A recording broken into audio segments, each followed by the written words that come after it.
Greetings to you all in the most blessed name of our Lord and Savior, Jesus Christ.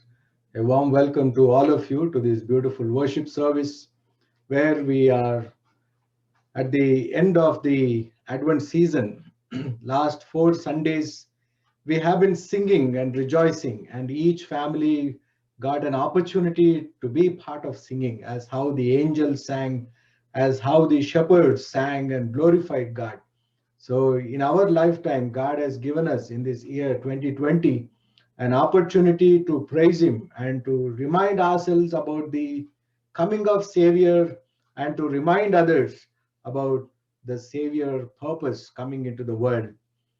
The theme that I have chosen for our meditation is based on Luke's Gospel, chapter 1, verse 38. Luke's Gospel, chapter 1, verse 38.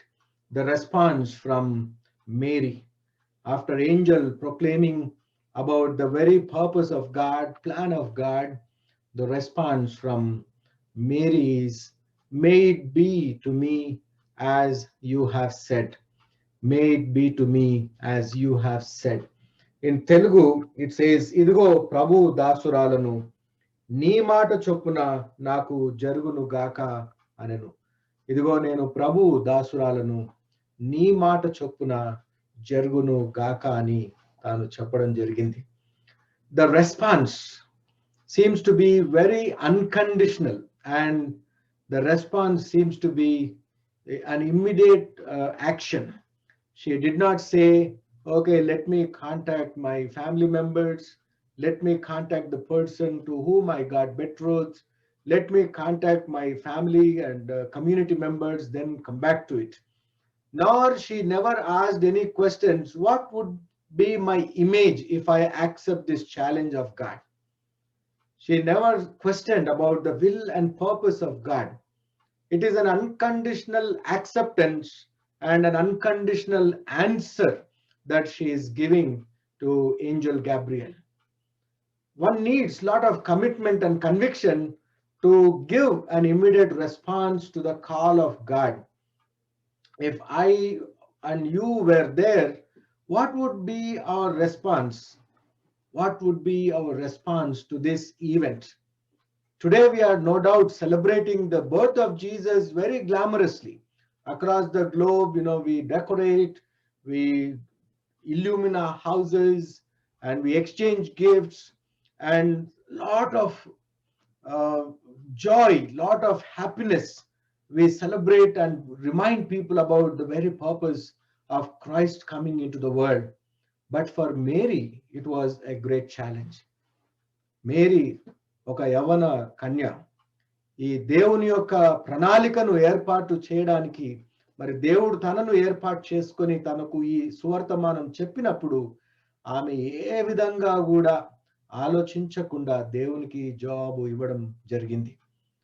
తాను ఏ నిమిషాన కూడా ఆలోచించలే, ఇది చేస్తే నా పరిస్థితి ఏంటి, ఈ బాధ్యతను నేను చేపడితే నాకు జరిగేటటువంటి ఆలోచనలు ఏవి కూడా ఆమె అక్కడ వ్యక్తపరచడం లేదు. That is how a believer's response should be. No matter, it is very challenging for Mary to accept, to conceive before marriage, to accept in the eyes of the community, to be an acceptable person in the religion. How it would be? It was very challenging, isn't it? It is very hard. I always say that even married couple, if they are asked, when is the good news that you are giving, they'll say, "We are not prepared to have a child now. We want to enjoy more time. We want to take some more time." Committed people itself, they try to postpone having a child, thinking about their own pleasure, their own personal time, their own luxury. But here, look at this young woman. For the Lord's mission, she has volunteered herself and sacrificed her life. She was not mindful about any of the consequences to take up God's word. In modern world, we reason out so much. We question God's will in such a way that if I do this, am I going to have my visa status? If I do this, am I going to have my job? If I do this, what would the community would feel about me? If I talk about Jesus at the place of work, what would the people and the manager will think about me? These are the days in which we are living today. We are not even bold enough to talk about Jesus. The faith in which we are raised, the faith in which we are affirming, the faith in which we are called. Sometimes we are timid to talk about our faith journey. We have our own excuses. We justify very beautifully saying, oh, this is a secular country. I do not have to talk at the place of work. I do not have to talk when it comes to the public circles. Mary should be our inspiration today. A young girl, she takes up the challenge. She was not mindful of the consequences about her very family life. What my to-be husband is going to think about me. It's like questioning our integrity, questioning our chastity. And here we see that Mary was not mindful of those consequences. She simply wholeheartedly accepted the word of God. The response was, may it be to me as you have said. I'm a God's servant. I'm so blessed that God has chosen me. God has given me one opportunity, so let me grab that opportunity. That was the attitude and that was the action of Mary. And Gabriel, when he was announcing this news, he tells two things. One is an unmarried girl is going to become mother, and another old woman, Elizabeth, who has advanced in age, is already pregnant. It is very unusual circumstances, isn't it? And that is what, after telling this news, Gabriel is saying, nothing is impossible with God. Nothing is impossible with God. దేవునికి అసాధ్యమైంది ఏది లేదు. అసాధారణమైనటువంటి విషయాలన్నీ కూడా సాధ్యమవుతాయి ప్రభువునందు ఉన్నటువంటి వారికి. ప్రభువునందు ఉన్నప్పుడు మనము సంకోచించవలసినటువంటి అవసరము లేనే లేదు అని ఇప్పుడు మనం జ్ఞాపకం చేయబడుచు ఉన్నాం. We have been reminded that when you are in God, when you are fulfilling God's plan, when you are committed to God, nothing is impossible. Any impossible thing is going to make ups and down. He is going to make ups and down. He is going to bring a favor for us, provided we listen to him unconditionally. Mary was surprised when the angel Gabriel appeared. She thought, what is this unusual thing that I am seeing? It is not an ordinary thing that an angel coming and appearing. In the biblical times, especially in the Old Testament times, if an angel of the Lord appeared, people felt that they are going to die. If they see angel of the Lord, the immediate consequence would be they are going to die. If you look at the parents of Samson, when they get a vision, Manoah, when they got a vision, they thought they are going to die and they were preparing to die. And they said, we have seen the angel of the Lord and now we are going to die. That is the perception. That is the understanding. Because no one has seen God. God's glory radiates in such a way that even Moses was so curious. He asked God, Lord, I would like to see you. Show me your face. And God told him, you cannot see my face. You can only see after me passing off. Better you hide in this cliff and see me. You can only see my personality and feel, but you cannot see me face to face. The other day in the Bible study we were talking about, that John at Patmos was having a vision. The vision at Patmos, he sees Jesus' glory, Jesus' face. And we see that he got fainted.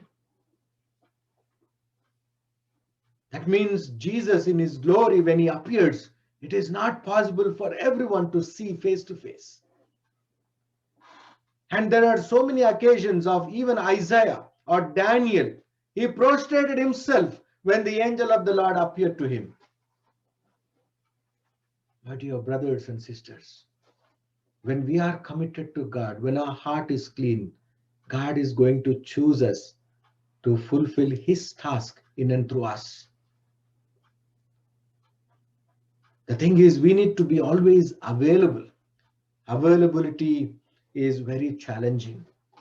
Sometimes, we take up God's work according to our convenience. We look into our calendars, we look into our other priorities. If nothing is happening, then we would like to do God's work. But look at Mary. She made God's work as a priority.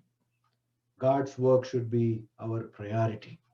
May it be to me, as you have said, if in and through my sacrifice, in and through my humiliation, in and through my rejection, in and through my isolation, if there is a great joy in God's kingdom, let it be so. Let it be so. Can we say that? Can we say that? When some task is given to us, what are our responses? What are our responses? Because our priorities are changing. Our priorities are changing. Last week, I had a conference with some of the African pastors who have migrated to United States. And he was trying to share that in Africa, the priority was church. People used to come every day to church, pray, then go to their work, whether it may be an agricultural work, whether it may be a taxi driving work, whatever work it is. People would first come to God's presence and then go out. But after coming to United States, people's priority has changed. First work, and then if any time is left, then the church. And he was also mentioning that people take public transport for 1.5 hours to 2 hours, drive to the church. And his experience in United States is, if it is more than 30 minutes, they'll say it is very long. It is very long. That is the difference. That is how the priorities are changing among the believers. He was not mentioning about the settlers here. He was talking about the migrant community. He was sharing his pain. How come people change their priorities? To live in America, some people have abandoned their spouses, abandoned their families. How people can change. Whereas back in Africa, in our culture, priority is God, priority is family, priority is relationships. These are lacking in the advanced countries. It is a challenge for us. We are part of this culture. We are influenced with this new culture where we live. We are in a divided society. In the midst of these challenging situations, that what we pass through every day in our life, if the angel of the Lord is asking us to take up a task, what is our response? Can we unconditionally answer saying that, yes, I am a servant of God, let it be so. I am a servant of God, may it be to me as you have said. What would be our answer? What would be our answer? I always think about this. If God is asking me to do something, what would be my immediate response or question or inquiry about that? Lord, if I am going to take up this, are you going to give me assurance about my family? Lord, you are asking me to do this. Are you going to take care of my sustenance? Lord, you are asking me to do this. The consequences is people may talk bad about me. Are you going to shut their mouths? Lord, if the society rejects me, what are you going to do? You tell me first. Then let me think about that. I'll plan accordingly and I'll do with a strategic plan to participate in your ministry. To participate and to be part of God's mission, you do not have to be a strategist. You do not have to think about in your own way. It is God who makes a choice. It is God who makes a plan. We are here only to execute that plan. Sometimes we think that we are doing ministry. We are doing God's mission. How are you doing? Is it according to your way or according to God's way? Is your thinking is in alignment with God's plan and purpose? We need to question about that. We need to remember this young innocent girl who responded favorably saying, yes, I am ready. Maybe for a noble thing or maybe for a unreputed thing. Maybe it would be a disgrace for a young girl in the Asian cultures to become pregnant before marriage. Even after marriage, if a person is getting a child, people would calculate, when did they get married? When did they get married? That is how they try to calculate and see that. People are so curious about that. People want to know. But look at Mary's boldness. One needs a lot of boldness to commit to the Lord, to fulfill God's plan and to be part of God's plan. Here comes a great assurance through the life of Mary that we do not have to worry about the world. We do not have to worry about our personal image. We do not have to worry about our family when we are in the mission of God. When we are participating in the mission of God, when we make God's work as a priority, we do not have to worry about any other thing. నీవు దేని గురించి కూడా చింతించవలసినటువంటి అవసరం లేదు.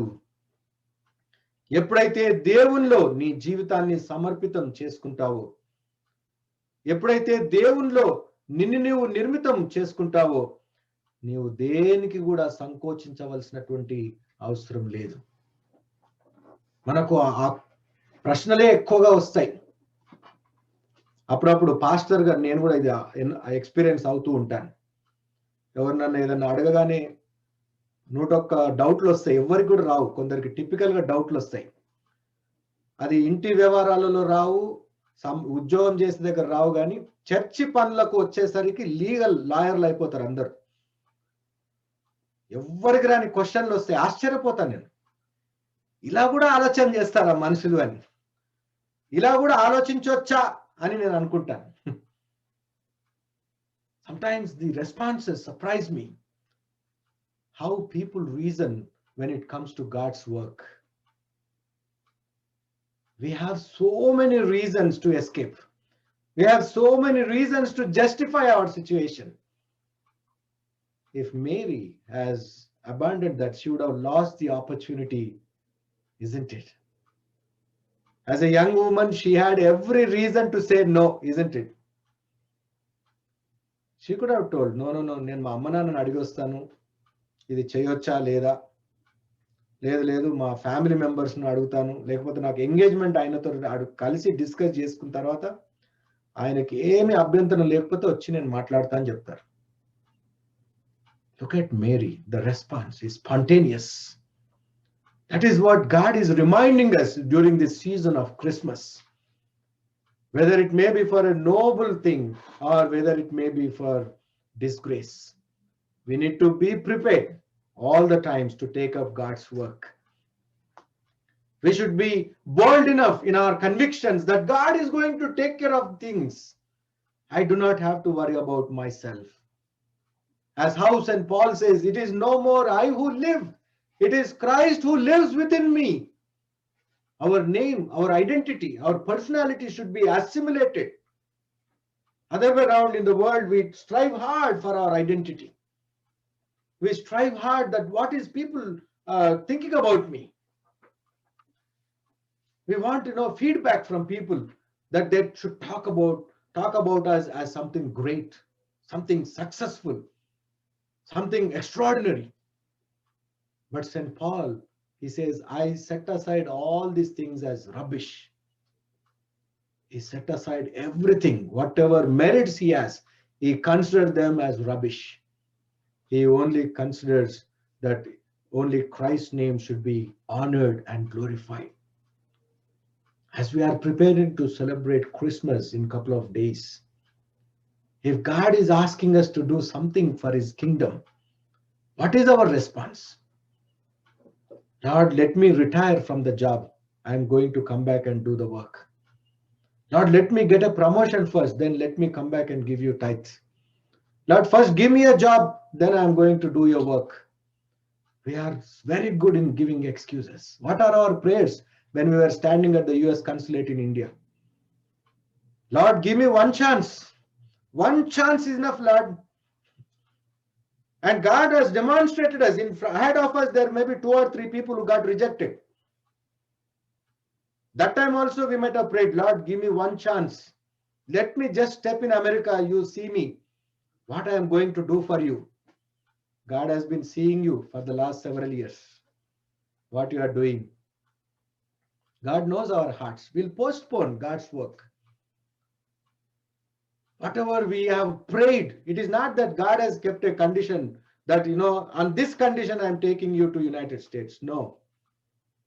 On this condition, I'm renewing your visa. No. We ourselves gave those conditions. We have made a covenant with God. We only told God. God did not say that. But did we really keep up our word with God?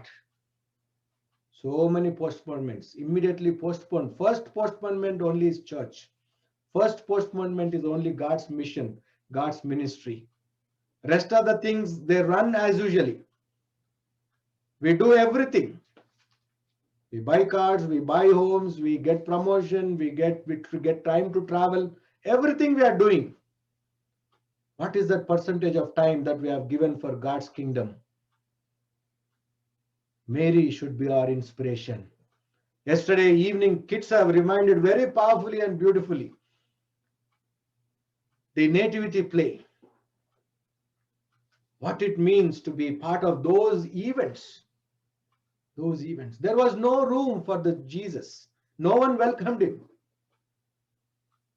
All the inns were full. All the innkeeper says, no, we don't have a place. We don't have a place. We are becoming innkeepers in this world. If Jesus is knocking our heart, we are saying, no, my heart is full of other things. My heart is full with other things. No room for Jesus.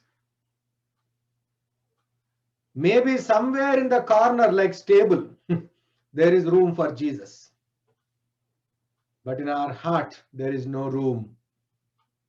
Maybe in our life, somewhere in the corner, with some kind of fear, we have some place for Jesus. We are becoming innkeepers as we are growing in age. God is reminding us today because his coming is soon. His coming is soon. He is reminding us through nativity play from our children. He is involving us. Every year, Sunday school teachers used to spare time in giving a practice, rehearsal to the kids. But this time, all the families are involved now. With all the technology, mothers, preparing kids with the beautiful dresses and with the dialogues. And fathers with the technology, cameramen, all the fathers have become cameramen. Editors, whatnot, whatever expertise we have, whatever technology we have involved ourselves as individuals and families and become part of that nativity. What a beautiful thing it is. All these years we might have escaped. No, this is only Sunday school ministry work, not us. But 2020 made us, every one of us, to be part of it. Praise be to God. Every one of us invariably were part of that nativity play. Where do we fit in that nativity play? Are we shepherds? Are we Herods? Are we wise men? Are we innkeepers? Are we angels? Where do we fit in that story of nativity? And if any response is given for us to be part of this beautiful play, what would be our response? Can we boldly say, yes, may it be to me as you have said. May it be to me. ధన్యురాలను, నేను దేవుని దాసురాలను, నీ మాట చొప్పున నాకు జరుగును గాక అని Mary చెప్పడం జరిగింది. నీ మాట చొప్పుననే, నా మాట చొప్పున కాదు, నా ఆలోచన చొప్పున కాదు, నీ మాట చొప్పుననే జరుగును గాక. If you look into the life of David, God is making a covenant in 2 Samuel chapter 7 verses 8 to 17. There we see that God is making a covenant with David. God is asking David, you were first no nations, you were slaves, but I gave you an identity. And later you have built the houses and palaces, and you never thought of building a house for me. God was asking David, have you ever thought of building a community for God? You know, building a community for our growth, for our children's sake. We try to build a relationship, isn't it, around us. We want our children to be in the midst of a community where they can learn something new in their growth. We create a community around us where we would be comfortable and where we feel safe and comfortable. And David was asked by God in this covenant, are you building a community for my sake? Where the community can center their lives around me. Where that community would be always making me as a central figure in their lives. David was asked about that. And David immediately, he makes the plan to build a beautiful temple for the Lord, but he couldn't achieve. But the promise what God makes with David for that initiation, we see that, you know, you are going to be blessed. There would be growth in every aspect. Though once you were slave community, but now become a great nation. Once you were a shepherd boy, now you have become a princess. An ordinary person is made as an extraordinary person. When we initiate God's work, when we initiate God's plans, when we walk towards fulfilling those purposes and plans of God in our life, He is going to make you, though ordinary you are, but He is going to make you an extraordinary person because you are doing God's work. It is not because of your merit or intellect that you are going to be an extraordinary person. It is only by God's mercy, God's grace. It is His grace alone makes us worthy. As how St. Paul reminds to Romans chapter 16, we see that in that concluding verses, he speaks about God's grace, how it is revealed to us in this new community, the new community of Jesus, the new community of believers, where earlier everything was in dark, but now everything is revealed to us. Everything is revealed to us. What a blessing it is. After knowing the truth, if you go away, you are doubly punishable. Without knowing the truth, okay, you can justify saying that I was not aware of this new way. I was not aware of this salvation plan. I was not aware of God's plan. But after knowing God, after walking with God, if you pretend to be still in darkness, you will be doubly punished. దేవుని వాక్యము తెలుసుకోకుండా జీవిస్తే నీకు అంత శిక్ష ఉండకపోవచ్చు. దేవుని వాక్యము తెలిసి అంధకారంలో జీవిస్తే అది రెండంతలుగా శిక్ష పడుతుంది.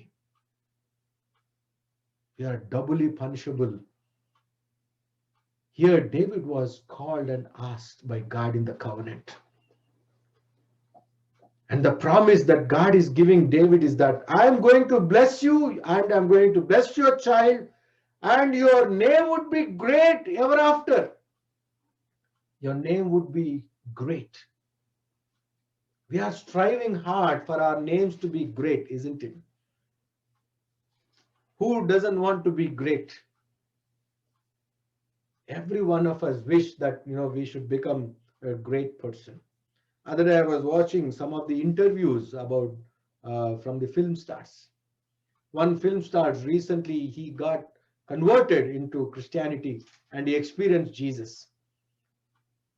And the interviewer was asking him that why at a young age you are doing ministry, and why at a young age you want to be a pastor. He says that my parents were nominal Christian, but I got transformed after coming into the film industry. And after knowing Christ, I felt I do not have time. I do not have to do my work. I have to do God's work. This glamour, this voice, and everything should be used for God's glory. And he says, I got an ordinary death, but through my death, I want to become famous. Through my death, I want to become a famous person. No doubt, everyone is born in the world in an ordinary way. No one recognized our birth, but our death should be recognizable by everyone. That is only possible when I die in the name of Christ. When I give up my life for Christ's sake, for Christ's kingdom's sake, then my name would be popular. That is how I would like to remain in the history. That is his ambition. I felt so happy to hear that. Do we have a plan like that for Christ's sake? Can we really experience hardships for kingdom's sake? If anything which is not happening according to our will, according to our plan, immediately we'll say, okay, today our mind and heart is not good. Let us not go to church. The first thing that comes to our mind is, మనసేం బాగలేదండి అందుకొరకే చర్చికి రాలేదు. ఇటువంటి జవాబులు last 23 years వింటనే ఉన్నా. మనసు బాగాలేకపోతే చర్చికే రావాలి, ఎక్కడికో వెళ్తే రాదు మనశ్శాంతి. If your mind is disturbed, you come to God's presence, not going and spending your time in entertainment centers. అనుకునే ఏం జరగట్లేదండి, ఇంకా బైబిల్ చదివి లాభం ఏంటి, ప్రార్థన చేసి లాభం ఏంటి, ఉపవాసం ఉండి లాభం ఏంటి? లాభాల కొరక మనం ప్రభువును వెంబడించేది. We are not following Christ to gain something. We are not following Christ to receive something. To follow Christ means to give. Yesterday, Sunday school teachers have reminded that. Christmas means to give. Christmas means not to receive, it is to give. A powerful reminder to all of us. What are we giving today for God's sake? What is that we are preparing ourselves to give up for Christ's sake, for Christ's kingdom's sake? How are we preparing during this season of Christmas? What to give? What to give? What best can you give for God's sake?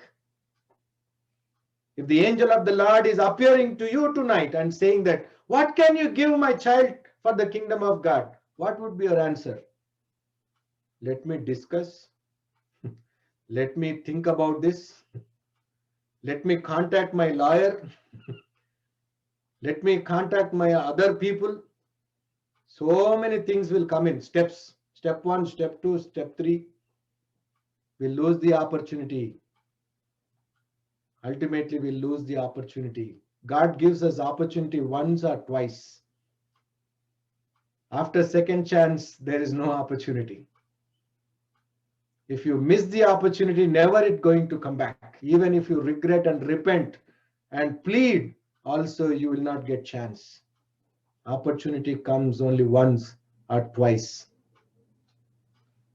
King David used the opportunity to build a community for God. He raised a community where their spiritual lives would be fostered. As I was preparing about this passage, it was talking to me straight. What am I doing in Phoenix? How am I preparing my people spiritually and building their lives, center them around the life of Christ? David was asked, what are you doing? God has asked me, what are you doing? I brought you to Phoenix. What are you doing? What am I doing? It's a disturbing question to me. And that should disturb you all. The word of God should disturb us. Then only it's going to bear fruit. It is not just making merry and saying that, yes, I'm celebrating Christmas with lot of joy. Don't seek the materialistic temporal blessing as we celebrate this Christmas. You give your hearts to God. Be prepared to take up a challenging task for the kingdom of God. Be prepared and give your best, as how David gives his best. He made such a beautiful plan to build a holy sanctuary for God, where for several centuries that remained an identity symbol for the community of Israel. Jerusalem temple is considered as heart of God, where whole community of Israel made a point to appear in the presence of God on every Sabbath, on every festival day. It is not just that individual or that family, including their slaves, including the visitors in their house. If we have visitors, we'll go to Grand Canyon, isn't it? But the community of Israel been asked, if you have an alien living with you, you bring them into my presence. Not showing them the Mount Lebanon or the Cedar Woods. Not taking a tour to Dead Sea. You bring them into my sanctuary. What are we doing in Phoenix? Are we taking every opportunity to bring people into the presence of God? Are we introducing Jesus in our life? Are we really presenting Jesus in and through our lives? How best are we really presenting Jesus? Christmas season is the best opportunity where you can talk about Jesus. You can share the create birth story. You can share what happened and the events which have occurred 2000 years ago. You need to sow the seed. To germinate it and to bear fruit, it is God's work. Our part is to be available. Be available. As how Mary was available at a very young age. At a very young age, she surrendered and submitted to God, setting aside her future plans, setting aside her marriage plans, setting aside about family. She was only mindful about accepting God's plan. Today, we need to respond to God's call. May it be so as how you said. Shall we bow our heads and pause for a moment in silence and examine ourselves?